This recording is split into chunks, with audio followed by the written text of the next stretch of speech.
Hello, and welcome back to another episode of Critical Reactions with your host, Bryan. We're going to be moving on with this week of my personal selection and things, and we're going to be looking at we're going to be returning to a band that bounced off of me pretty hard last time we checked them out, and I'm kind of curious about some of their newer stuff. So, what better choice than to pick out something that just recently came out from them? This is going to be Deftones, and the song is going to be Ceremony. I don't know how this is going to relate to the last track we checked out from Deftones, but I'm hoping to either get them this time or for them to inject a little bit more traditional composition techniques into this so that it's more palatable to me. One of those two things is kind of what I'm hoping to happen here today. So let's get into this. This is Deftones Ceremony.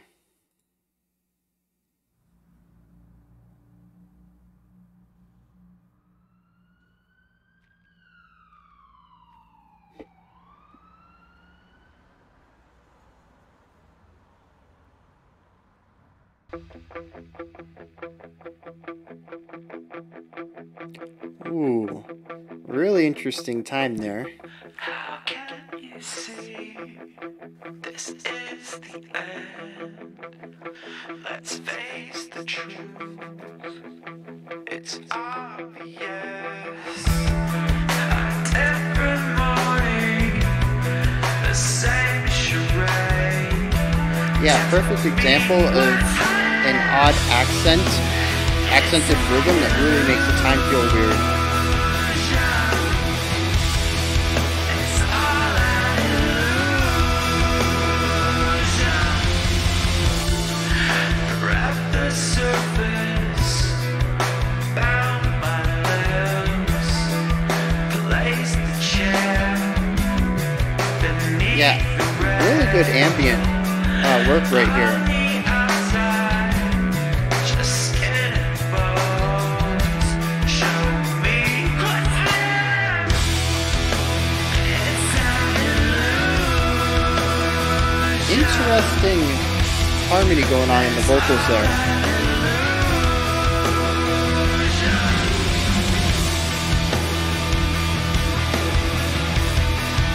The whole thing is kind of disorienting, but not in a temporal way.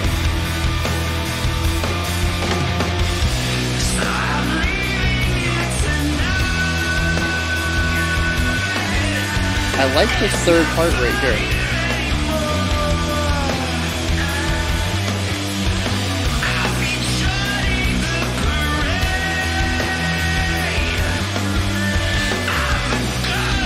Yeah, another really interesting accented section in the guitar line again.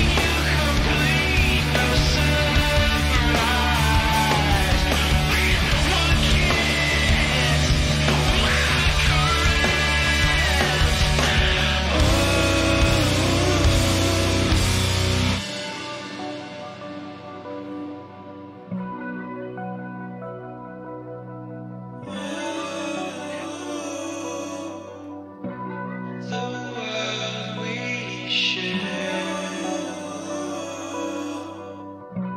was never there. I'm leaving you tonight. It's not funny anymore. It's interesting how lethargic the vocals feel against the drive that's in the drums and guitar.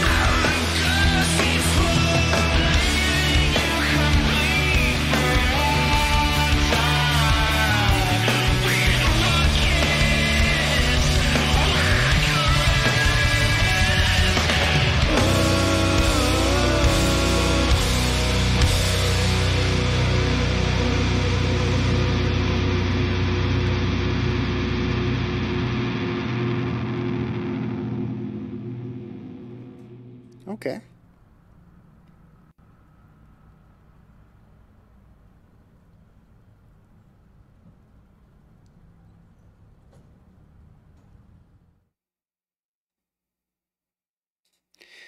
So yeah, a lot more palatable than that last track we checked out from them. And I'm sure that there's going to be two camps here. There's going to be people who enjoy this style of Deftones more, and I'm kind of going to get into that camp probably myself. The last track was interesting and an avant garde, expressionist, experimental concept, and it definitely had a lot of emotion in it, especially more of the harsher anger. Anger and sadness is kind of what I got out of that one. Um, and I'm sure that people who really enjoy that hyper expressionalist version of Deftones is not going to be too keen about this one. That's kind of where I'm thinking. This follows a lot more of the conventional genre composition, or sorry, song composition. It has more of a basic song composition in terms of like A B, verse chorus, bridge chorus. There was that nice third section they put in there that they revisited at the end too, but it's fairly, like I said, it's a palatable song. There isn't anything in here that's overly harsh from a time or aggression or textural position. I'd say the most experimental aspect is actually the part that I found to be kind of genius, and that's how often the guitar was utilized to create a sort of time distortion. I'm going to get into that in a little bit, but I really love what was going on there.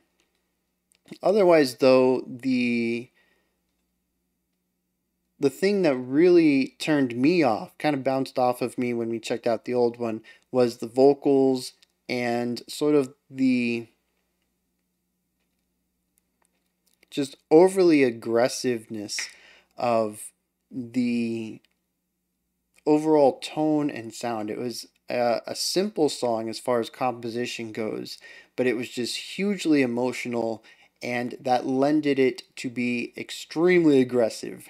And this kind of takes that back a notch, but it's interesting to hear some ideas in here that I personally thought did a fantastic job of helping drive the song along. So let's get into some of that stuff. First of all, like I said, the guitar part and the rhythmic modulation, the temporal modulation going on there. The opening guitar riff is oddly accented. There's if I remember right, there's a nice pedal tone that kind of goes throughout, and then it hits a different note before returning to the pedal tone. And typically, we would associate or assume, sorry, that that note would be on one of the dominant beats. So most likely beat one, or even on a beat three.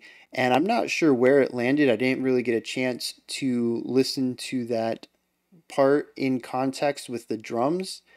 So I'm not really sure what was going on there, but it was not utilizing the regular consistency for accented notes. So it was making the intro feel very weird time-wise, at least until the drums came in and gave us that solid 4/4 that we were looking for. Not necessarily I was looking for a 4/4, I was looking for a time signature to figure out what was going on with the guitar line. So yeah, that was I really enjoyed that, and we saw again. I don't remember what section it was. There was another guitar riff though, where they were doing something interesting with changing notes or changing chords, not on the downbeats that would be expected, and it really makes the song feel uneven, uneasy at parts. And I dig that. I think it's a fantastic way of injecting that harshness, that uneasy harshness that we heard from them last time in, what was it? I think that song was called Hexes, right? I don't know. I think I might be wrong on that one. But it's a way of injecting that similar uneasiness and unbalance into a song that still retains a lot of listenability to it. So, yeah, there's still some of that Deftones DNA in here, even though this is a bit more, a lot more radio friendly than the last track was. The other thing I want to touch on is their, well, before we move into that, the vocalist. That was probably my biggest turn off when we checked him out last time, was the vocals. And like I said, I understand that it was a very passionate, emotive expression of the person. I got so many comments about the what the song meant, what the lyrics meant, and why that vocal delivery was important to that. And I get it, as an art form, definitely expressing one's emotions is more important than adhering to any sorts of convention. Um, but as far as listenability goes, palatability, I really like what happened here. There's still a bit of that jumping back and forth between the um, almost lethargic lower end. It almost sounds like the voice is just at that point where vocal tone is created, and it feels like it could crack down into that rasp, that vocal fry. At any notice, it feels like there's just enough air pressure to create the vibrations, and um, that's really interesting that he kind of sits that low in power and range, and it's so close to turning into that vocal fry. So I yeah, but then we also have the other end of that where he's belting some notes out. I think there is a bit of compression or fry scream going on in the chorus, on top of the audio compression that is added onto the vocal track throughout the entire chorus. So it gives it this very gritty, dirty, distorted sound that reminds me a lot of the last track we checked out from them. So um, between that and the uneasiness that is created from the guitar riffs, there's still a lot of Deftones DNA in here, even if, like I said, it is more of a radio friendly song. And I'm going to keep coming back to that idea because I think it's so important um, that this band can jump between these two extremes of like radio friendly and just really difficult to listen to, while still being themselves, while still retaining that Deftones feel. Um, it's just kind of phenomenal that they can do that. The last cool thing I really want to touch on is their dynamics. Now, I don't remember this being a thing in the last song, but it's been months. I don't remember when we did Deftones last, but it was a while ago. And yeah, this song just has a ton of dynamics in it. We have uh, not lyrical, man. We have volume dynamics. We have super quiet sections. We have big booming sections. And there's actually a change in the volume level, which is something that I really enjoy, kind of coming from the world of acoustic instruments. I really love to feel that lack of sound, to feel the volume change. So many songs these days, they tend to have quiet and loud sections, but when you actually look at an audio visualizer, look at a mixer, you'll see that we're really not losing a lot of volume. It's more of a space loss. And we've talked about this before. Bands that really fill the space, we call it the sound sphere, and just, packing it with sonic waves, audio. And when you take that away and you kind of thin out the sphere, it gives the illusion of quietness, even though you might not necessarily have actually reduced the volume of the master track. So I really appreciate that these guys do have a divide between their highest volumes and their lowest volumes in their sections. So that's really cool. But like I said, they work with volume dynamics. They work with what is that? Dirtiness dynamics. There is that bridge, I think it was, that was super calm, super peaceful. Really dug it. And it was just such a juxtaposition from the chorus that came before it, that had the distorted guitars, had the compression on the vocals. And then, of course, that was also a volume dynamic. So two dynamics at once really clash in there. They jump between the distorted guitars and the clean guitars. There's just a lot of dynamic range. Um, Even we could look at the note ranges, and we can look at the lowest note played versus the highest note played. Even if we just look at the vocals alone, we're going to see a large gap there. And there's just dynamics everywhere, and I love that about this song. I don't know if that's normal for Deftones, but this is an extremely dynamic song, and it is just so cool to see that. We really don't see that too often. It's usually, one thing we talk about dynamics and we get volume dynamics. We get those slow burn bands that have layering dynamics, but just for a band to just operate on so many levels here, it is really cool to see.